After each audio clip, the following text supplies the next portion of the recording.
A 10% raise? Try elsewhere. That's what Jared said.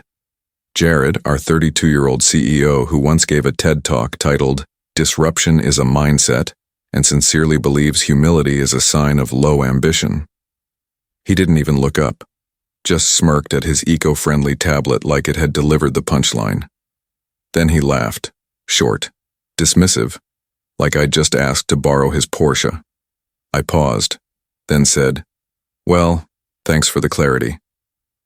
Got up, buttoned my jacket, and left my notepad on the table, still open to a sticky note that read, "Prep Q3 Client Renewal Deck." Didn't seem urgent anymore. My name's Cole Evans, 38, key account strategist at Stratus IQ. Not flashy, not high profile. Just the guy they send when clients start muttering phrases like "under review" or "exploring alternatives." My job? Stop the bleeding, preferably without triggering legal. When Jared was hired, the board called him a visionary. He wore Balenciaga sneakers to QBRs and had a standing desk he never stood at. Once referred to our CFO as kind of a vibe killer. He came from a startup he crashed into the ground with the same confidence he now uses to say things like, "Let's pivot pain into opportunity. I'm not a visionary, I'm a closer. I don't build buzz, I build trust, fly coach, and convince pissed-off billion-dollar clients not to fire us." Last quarter, I salvaged a $4.3 million contract that was already halfway to our biggest competitor. So I asked for a raise, 10%, not equity, not a promotion, just a raise, enough to stop covering client dinners from my own Amex. And Jared laughed. I left the glass conference room. Two junior execs outside were suddenly very focused on their Slack threads, pretending I didn't exist. Past Shelley from legal. She gave me a look, part sympathy, part, "Please don't make me testify." I gave her a salute. She snorted. The elevator took its time. That kind of silence you only get when your future's dissolving into HR policy PDFs. I pulled out my phone. One missed call. Caller ID, let it burn. I stared at it for a second. Then I tapped. A voice answered on the second ring. "Thought you said you weren't ready." "I wasn't," I said. Then someone laughed. Pause.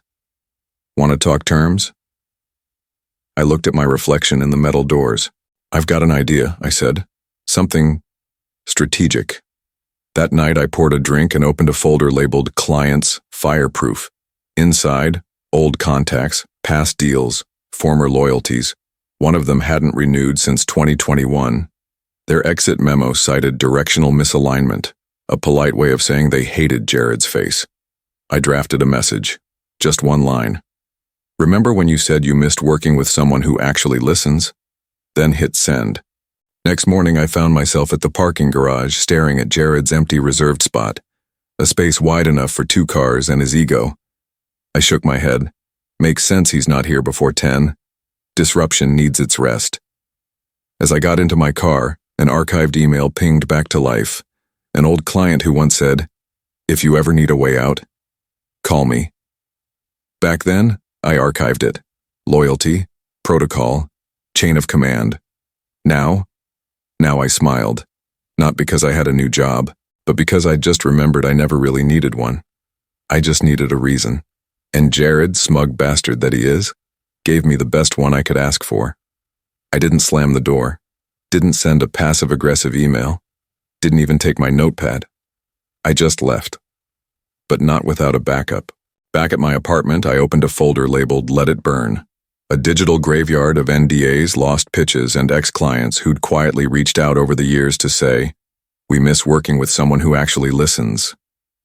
I hadn't responded before. I was loyal. Now I was free. I started with Peterson Tech, one of the biggest accounts we ever lost. I knew the backstory because I'd handled the fallout. Jared blamed client friction. I blamed his LinkedIn ego trip. They'd walked, but not far. Their VP of Ops had connected with me on LinkedIn 6 months ago. I sent a DM. "Still allergic to buzzwords?" He replied in under an hour. "Thought you ghosted us." Just waiting for the right haunting. That led to a call. Casual, catch up. But the tone shifted fast. Turns out Peterson wasn't impressed with Jared's client harmony initiative, the one he launched after firing our entire support team and replacing them with a chatbot named Ezra. They were open to alternatives. I didn't promise anything, just asked if I could run some numbers. Then I called Lena, the best client success lead I ever worked with. Laid off last November after Jared decided morale was a sunk cost. She picked up on the second ring. Cole? I've got a question, I said. How do you feel about resurrection? Pause, then, send me the deck. By midnight we had a working plan. Lean, agile, real people. No TED Talk slogans. I didn't sleep. I didn't need to. I made a list. People. Jared discarded accounts he forgot, teams he ignored. I wasn't just burning bridges. I was mapping the escape route. The next morning, I booked a flight to DC Peterson's HQ. Didn't ask permission. Just forwarded my itinerary to Lena with the subject, Initiative, burn the boats. 2 hours later, she replied, already sharpening the oars. At the airport, I ran into Rob, Stratus IQ's former CFO. He'd resigned last quarter after Jared made a joke about spreadsheets being too linear. We exchanged nods. He looked down at my carry-on. Business? Redemption, I said. Anyone we know? Everyone we forgot. He smiled. Give 'em hell. Then handed me a flash drive. No words, just a look. On board the flight, I plugged it in. Internal reports, client churn data, a graph titled, Accounts Lost Under Jared, YTD. Brutal, but useful. I forwarded it to Lena. No subject line, just one word. Leverage. The meeting at Peterson's wasn't a pitch, it was a diagnosis. I asked, I listened. When they talked about churn, I talked retention. When they asked about systems, I talked people. When they asked why I left Stratus IQ, I just said I stopped believing in slogans. Then I handed them a one-page proposal. No fluff. Just a number, a timeline, a promise. Less disruption, more delivery. Their COO read it, looked up. We'll be in touch. As I walked out, his assistant whispered, You're the first one who didn't bring a deck of buzzwords. I smiled. Didn't have the luggage space. Back at the airport, I stopped at a cafe near my gate. Ordered black coffee and opened my laptop. A notification blinked. Unknown number. Just 3 words. We're interested. Call. I didn't reply immediately. Instead, I opened a clean doc. Typed a header. Retaliation timeline. Confidential. And then beneath it, Lena. Locked Rob. In play Peterson. Probable next target. Mercer Analytics. Because the game wasn't over, it was just warming up. The offer came in a 3-line email. Subject, proposal. Body, we liked your deck, we're in, let's talk transition. It was signed by Peterson's COO. No attachments, no fine print, just wait. I didn't respond right away.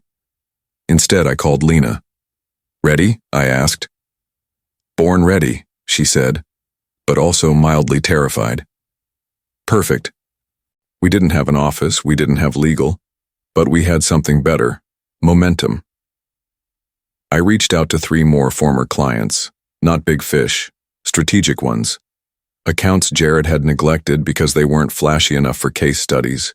One of them, a biotech logistics firm, answered my call with, Is this the Cole Evans who used to return emails within the same day? I smiled.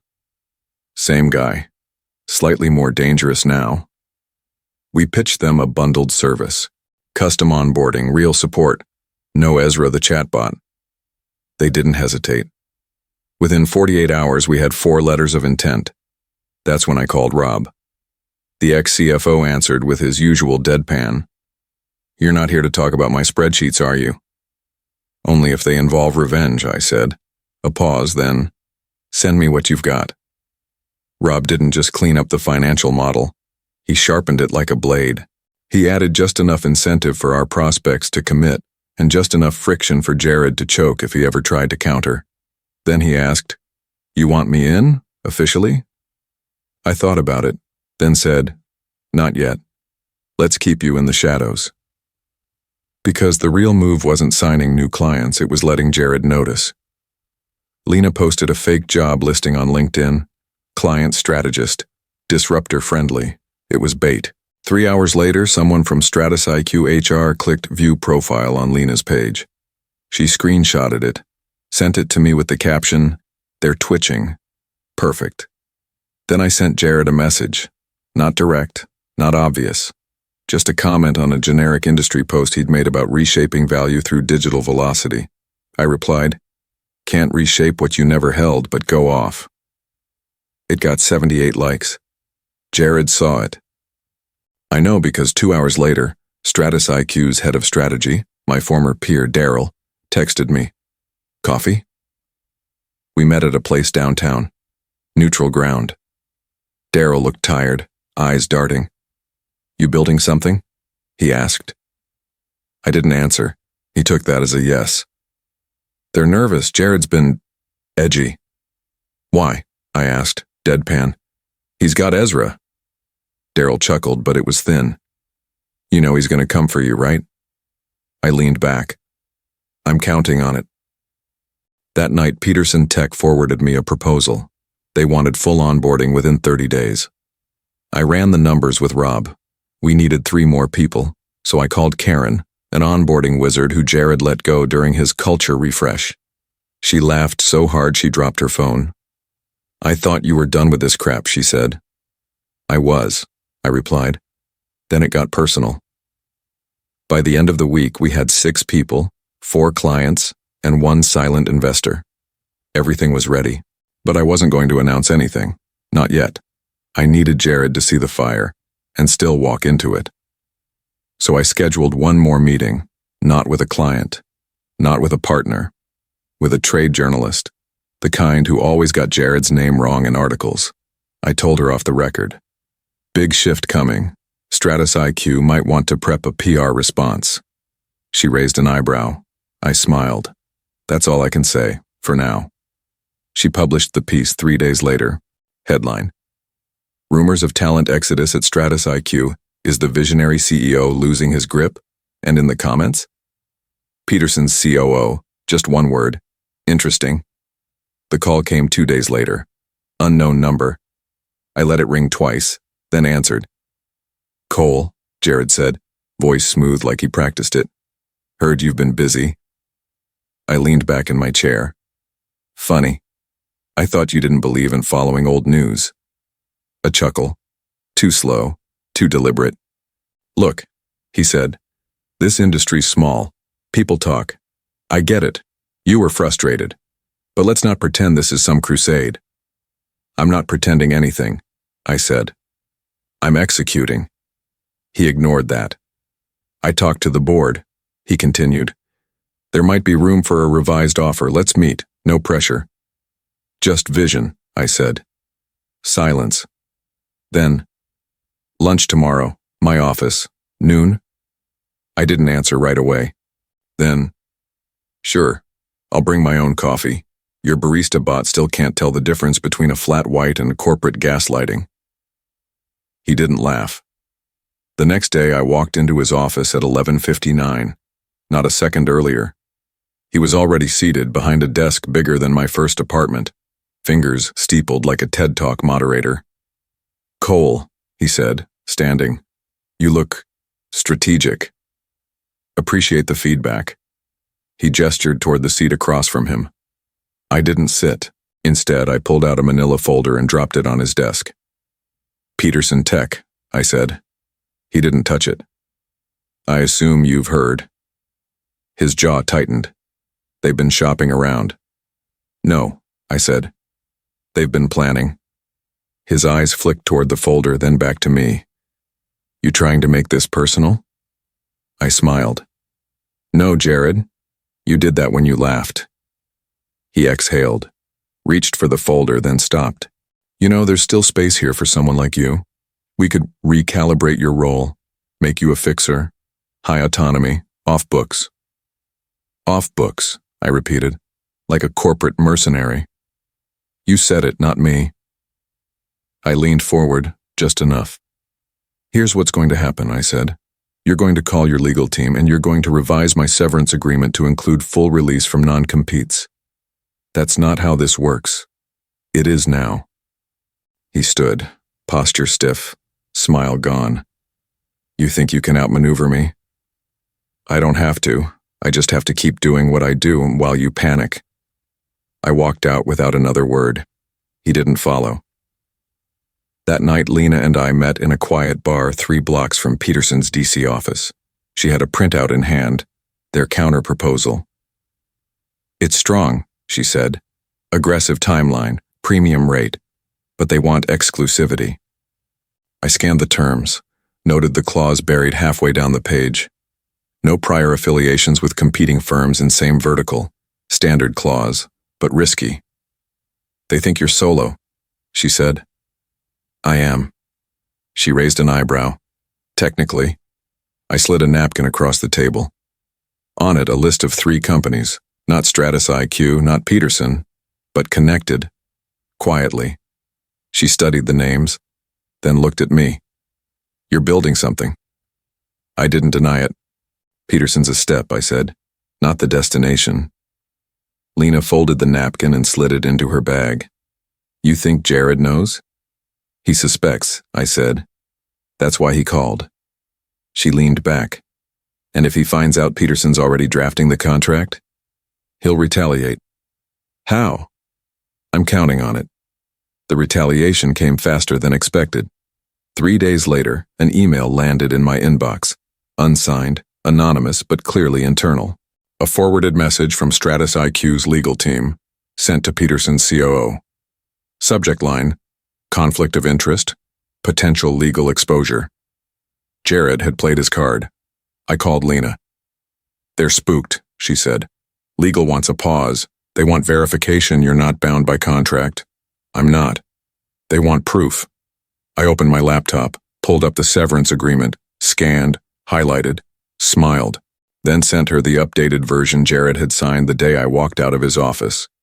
The one with the custom clause he never bothered to read.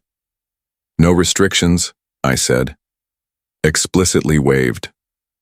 A beat. Then Lena laughed. He thought he was covering his back. He was handing me his spine. That night I forwarded the severance PDF to a second contact. Rob, the former CFO. No subject, no message, just a file. He replied 2 minutes later. You ready? I typed back, almost. One more move. Because Jared still had something I wanted. And he didn't even know it yet. Jared didn't show up for the morning keynote. Unusual, considering he was the opening speaker and had been rehearsing for weeks. Instead, a VP nobody recognized took the stage with a revised agenda and a nervous smile. We're experiencing some transitions. The audience, investors, partners, media, shifted uncomfortably. I watched from the back row, sipping hotel coffee like it was vintage champagne. Peterson Tech's logo was on every banner in the hall. The same Peterson Tech Jared had bragged about re-securing in Q4. What he didn't know? Peterson had already signed, just not with him. 2 days earlier, I delivered the final proposal. It was lean, efficient, and, thanks to Lena, Rob, and a few quiet allies, impossible to beat without gutting Stratus IQ's margins. They tried anyway. Jared called a meeting with Peterson's executive team. He brought slides, charts, the whole next-gen delivery monologue. Peterson's COO listened politely, then said, "We appreciate the effort, but our direction's changed. Permanently." When Jared pressed for specifics, they handed him a printout, his own strategy deck, annotated, with every buzzword crossed out in red pen. At the bottom, a note. We prefer people who listen.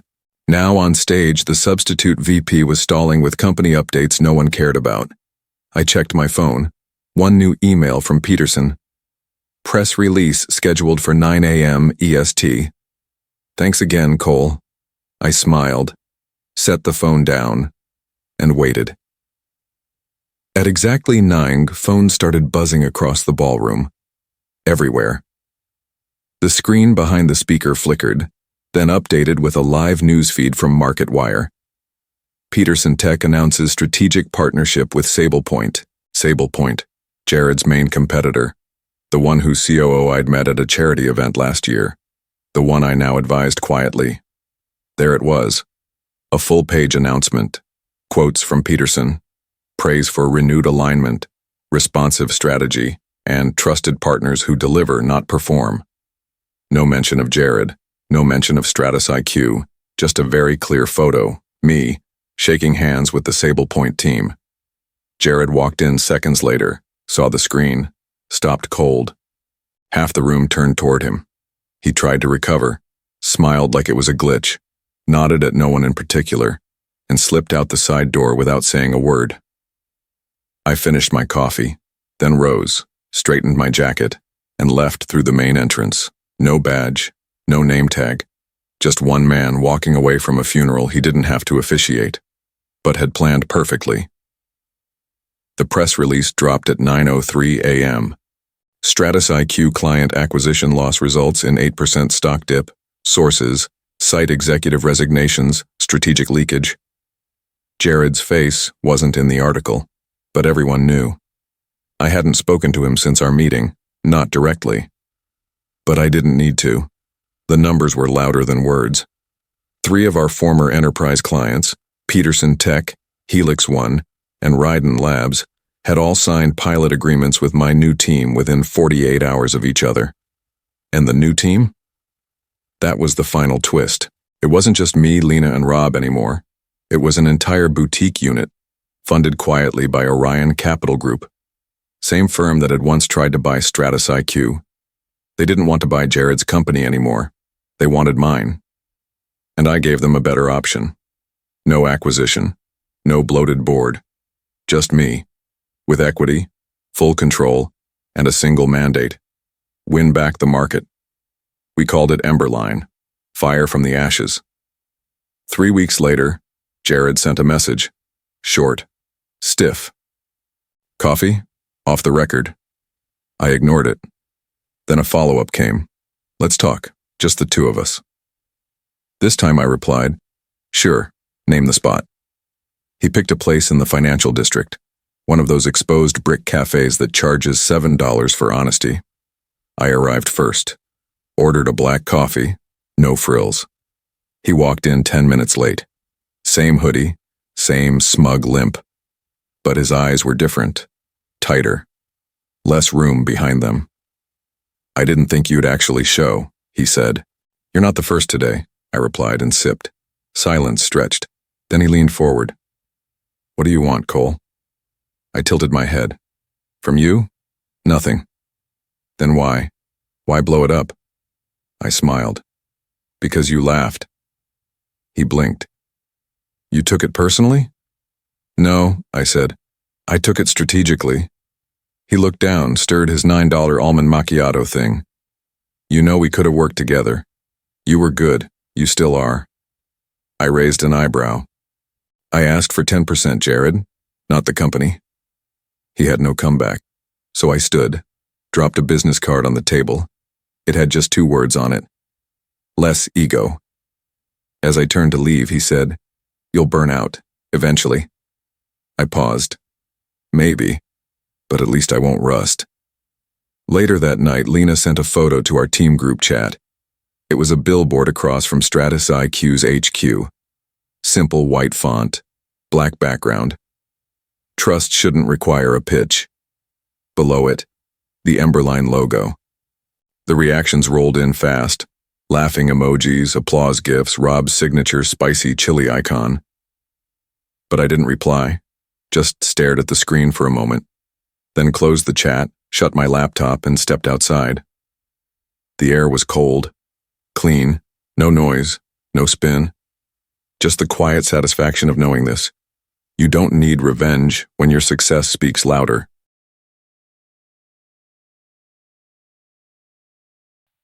The gentleman's revenge isn't loud, but it's always personal. If this felt personal, make it personal. Subscribe now. and don't miss tomorrow's story.